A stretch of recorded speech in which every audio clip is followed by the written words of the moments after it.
দেখো ইয়ার, চাকরি ঘোড়া বিজনেস সবই হয় শেষ, একদিন তো আসতেই হবে নিজেদের দেশ। নিজেদের দেশ বলতে আমি বুঝি আমাদের জন্মভূমি। তাই আমাদের জন্মভূমির টানে, ভালোবাসার টানে আমি পৌঁছে গেলাম আমার সেই ছোট্ট গ্রামে। আমি পৌঁছানোর সাথে সাথে মেতে পড়লাম খুনসুটির সাথে, বাচ্চাদের সাথে খেলায় আমিও হয়ে গেলাম মত্ত। নিজেকে বলে ফেললাম সেই ছোটোবেলার স্মৃতিগুলো আবার ভগবান। তাই আজকের ব্লগ শুরু করছি আমাদের গ্রাম নিয়ে।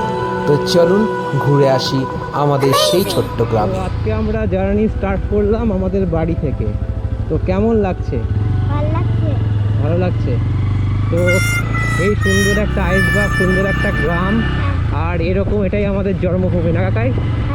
তো আজকে হ্যালো গাইস, তো আজকে আমরা একটা ছোট্ট একটা জাস্ট আমাদের একটা লাইফস্টাইল বলতে পারি, সব এইরকমই গ্রাম, শুধু গাছ আর গাছ, সঙ্গে বাড়ি। তো ভাবলাম এটা তোমাদের সাথে শেয়ার করা উচিত, না করলে কোথাও একটা যেন মিস হয়ে যায়। এই দেখতে পাচ্ছ কি সুন্দর পুকুরটাকে দেখো, বিনা জলযুক্ত পুকুর, কোনো জলই নেই। এটা শুধুমাত্র আমাদের পাড়াতেই পাবে। এতেই আমাদের কেষ্ট স্নান করে, মানে আমার সাথে যে এখন বাইকে ট্রাভেল করছে, তোমরা দেখতে পাচ্ছ তাকে আধা সে আসছে, সেই খালি পুকুরে স্নান করে। পরে কেষ্ট কি করে ছোটে তুলছে তোমরা দেখো। কেষ্ট আরে এখানে নয় রে বেটা, ওখানে কিছু নেই রে।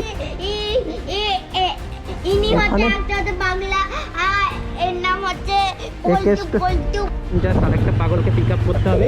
এটা হচ্ছে সেই সরস্বতী পুজোর একটা প্যান্ডেল, কিন্তু এখন অব্দি প্যান্ডেল খোলা হয়নি। চলো, পুজো হয়ে গেছে, আর একটা পাগলকে পিক আপ করবো আমরা। পাগলটা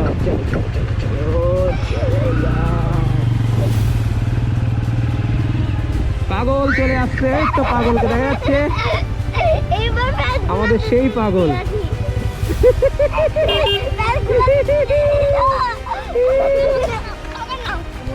ট্রাভেল করার মজাই আলাদা, তবু ধরে বসিস। হ্যাঁ, এর মধ্যে ট্রাভেল করার মজাই আলাদা। সঙ্গে রয়েছে এখানে চিন্টু রয়েছে, পিন্টু রয়েছে। পিন্টু পেছনে বসে আছে, চিন্টু সামনে বসে আছে। দুজনেই। এই তুই কোন ক্লাসে পড়িস? এই আদি, তুই কোন ক্লাসে পড়িস? ক্লাস 1-এ পড়ে চিন্টু, আর পিন্টু পড়ে মনে হয় ক্লাস 3-তে, ক্লাস 4-এ উঠেছে, সরি। আর এখানে নাকি যেটা এরা বলছে, এখানে নাকি ভূত ঘোরে রাত্রেবেলা, এখানে নাকি কোনো আত্মা রয়েছে। এই যে এই টিউবওয়েলটা দেখতে পাচ্ছ তোমরা, এর ভেতরে নাকি কোনো আত্মা রয়েছে। হ্যাঁ, এখানে নাকি রাতে ভূত দেখা যায়, বাট এটা আমি জানি না, আমি এগুলো বিশ্বাস করি না। তো সে কারণে যাই হোক আমরা যাচ্ছি, মানে বেশ এরকম একটা রাস্তার।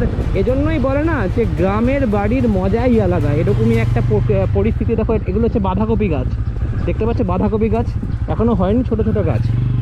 একটু ঘুরিয়ে আনি। আর লিচু গাছ, এই দেখো লিচুর মুকুল এসছে, এখনো লিচু হয়নি।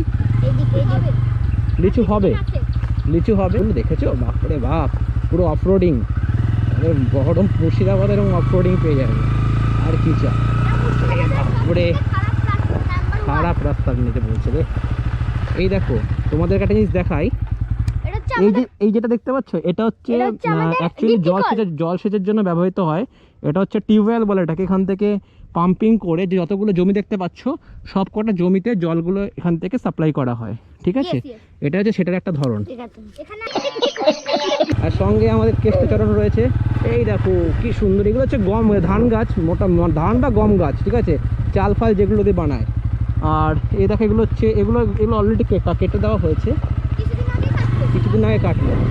তো চলো, এখান থেকে আমরা গাড়িটা ব্যাক করাই করে আমরা ওইদিকে চল ঘুরে আসি। এই দেখো এইরকমই একটা রাস্তা, খুব বিখ্যাত একটা পুজো হয়, আমি তোমাদেরকে লিঙ্ক দেখিয়ে দেবো, লিঙ্ক তোমরা দেখে নিতে পারো। খুব বড় পুজো হয়, এটা হাই বাজেটের পুজো থাকে আমাদের মুর্শিদাবাদ ডিস্ট্রিক্টের মধ্যে, আর এটা ওয়েস্ট বেঙ্গল। আর দেখতে পাচ্ছ সামনে কি সুন্দর সুন্দর বাড়ি, সব আইসবাগ বলে লোকে গ্রাম, কিন্তু সুন্দর সুন্দর বাড়িও আছে। এই ব্লগটা হয়তো তোমাদের বোর হতেও পারো, কিন্তু একটা জিনিস তোমরা বুঝতে পেরে গেছো, গ্রামের বাড়িই হয়। আমরা মেট্রো সিটি থেকে নিয়ে আমরা পৃথিবীর যে কোনো প্রান্তে থাকি না কেন, আলটিমেট সেই গ্রামের বাড়িতে গিয়ে ঘুরে বেড়ানো, সেই গ্রামের রাস্তায় হেঁটে বেড়ানোর মজাটাই কিন্তু আলাদা। সেই আনন্দে আমিও তাই মেতে পড়লাম বাচ্চাদের সাথে, সেটাই কিছু অংশ তোমাদের